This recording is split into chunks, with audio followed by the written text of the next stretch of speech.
was Mott the Hoople, Crash Street Kids. What's good about that is that little effect on the end. It sounded like the dialects. Remember the dialects?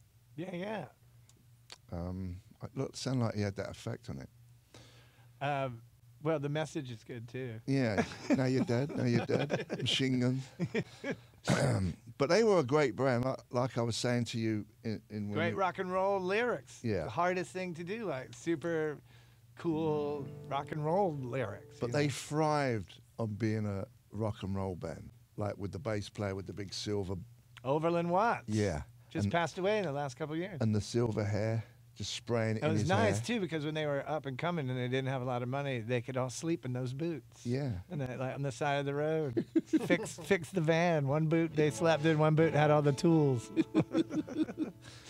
Yeah, I saw them a few times. I was a big fan of Mott the Hoople. I've been playing them a lot lately. Before that, we had Free, I'll Be Creeping, another fantastic real rock and roll band.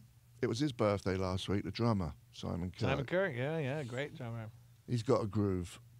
Definitely. Yeah, I'm sure, I know you're a fan. It's like right up your alley, Free, isn't it?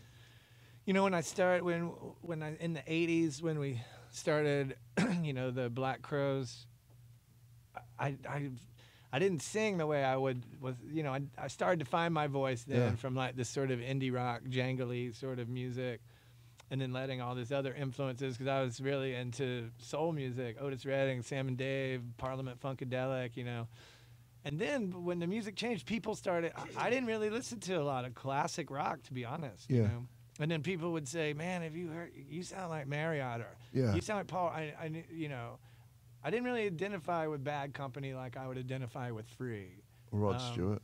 Rod Stewart, I mean, I only knew it was like the kind of big hit. So to find Steve the Marriott. Faces, Marriott, Terry Reid. Frankie Miller, do you ever get into Frankie Miller, him? of course, you know. Frankie Miller, great singer, and like kind of overlooked, you know, you should play some more Frankie Miller. Oh, I do. I do. I play all the guys you just said all the time. Well, if you think about it, you know, it's interesting because that's a lot of Robert Plant. Put Robert in there too. That's a lot of good singers in the same neighborhood. Man. You know what I mean? Yeah. Like, and even the singers maybe that you wouldn't think about are all still better sing. You know what I'm saying? Yeah. I mean, I guess it was placed high on like how authentically soulful you could get your thing to go. You know, not just copying something. You know, Paul Rodgers has. Not just copying the singers that he loved. You really hear the conviction and the sincerity in his voice. Even though Marriott like had this other thing, you know, he was more like Tina Turner or something. Yeah. You know, like but that power. They were all it was rock and roll too. It wasn't like You know, it was like blue. You know, it was more gritty, more. They were all in the same ballpark, but you could tell each one when you heard it who it was. You know what I mean? Well, Joe Cocker wanted to be Ray Charles, and Rod Stewart wanted to be Sam Cooke, and Steve Marriott wanted to be Tina Turner or Ann Peoples. You know, like as you say, you can hear their favorite singers come out of them. Yeah. You know? You mentioned Otis Redding. I think he has one of the best voices. Well, I mean, kind of number one. In a way. I mean, well, you rate him more than Sam Cooke? I do. I do because for me softer. Personally, Sam Cooke. Yeah. Sam Cooke is like going to watch a like person in a like do these amazing acrobatic stunts, and you're like, and Otis Redding's like a guy like right there like digging a ditch for you to come on, you know, I'm a hog for you, you know, like he's giving it to you on every line, and you feel it, and there's no. I feel when Otis sings, it's a gift. It's not about listening or watching. It's about sharing something. All great singers have that in their voice, you know. You're reading his book, right? Yeah. He had a good business sense, didn't he? I had no, yeah, he did. I didn't realize that. I thought he got taken like every other dude. No, and he was the only one from Little Richard to James Brown, Ray Charles, Otis Redding. They're all from the state of Georgia, by the way. He's the only one that stayed in the South.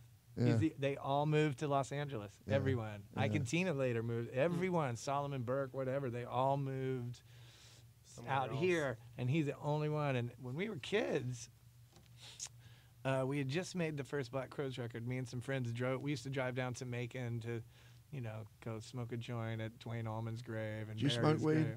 Me? Yeah. Yeah, occasionally, it finds, yeah. I know you don't believe me.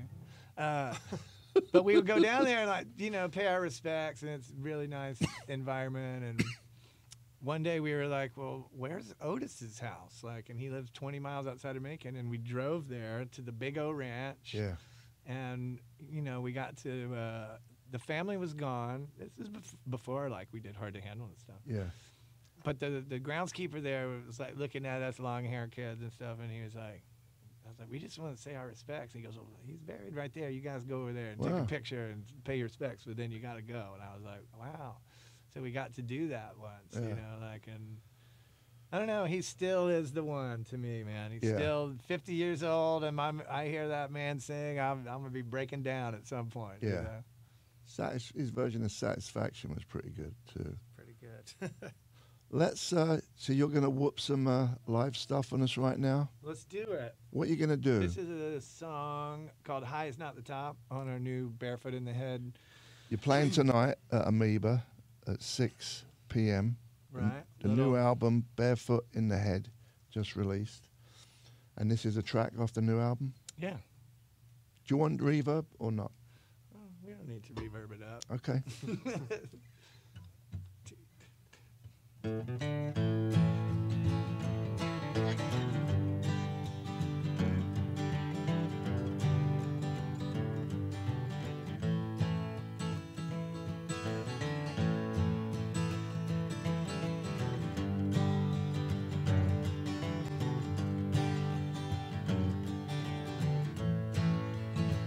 Gifts of the valley, gifts of the sea.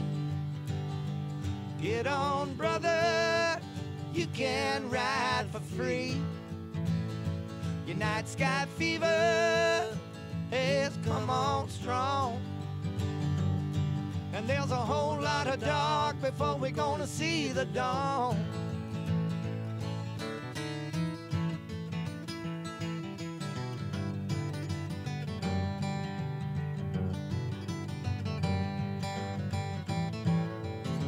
Seven days, 7 nights in the wild, wild wood, where the sun don't shine and the water's no good.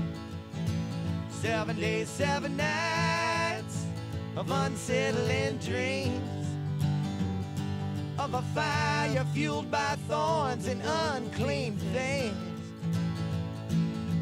Keep your cool and show little cunning.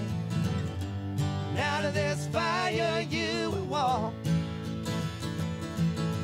Sweet your sour with a little honey. Sometimes high is not the top. Sometimes high is not the top.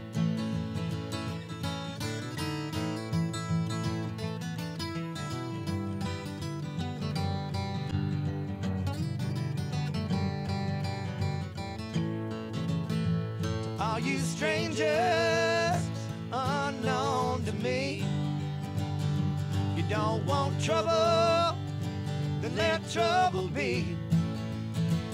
If you don't know heartache, then you don't know love, and you won't know the sound of my cooing dove.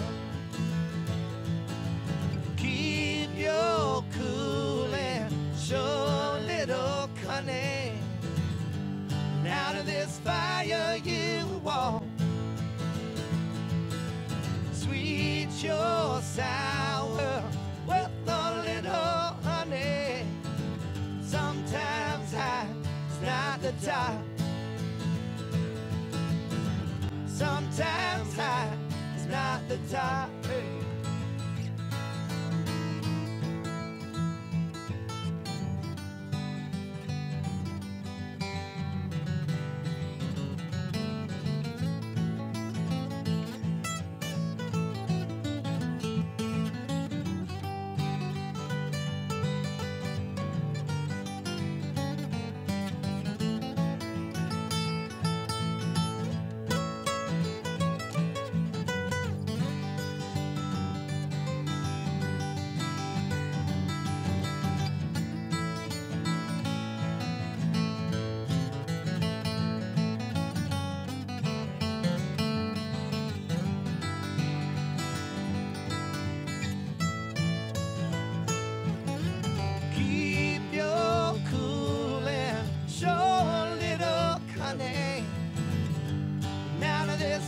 higher you walk, sweet, sure, sour, with a little honey. Sometimes high is not the top. Sometimes high is not the top. Sometimes high is not the top.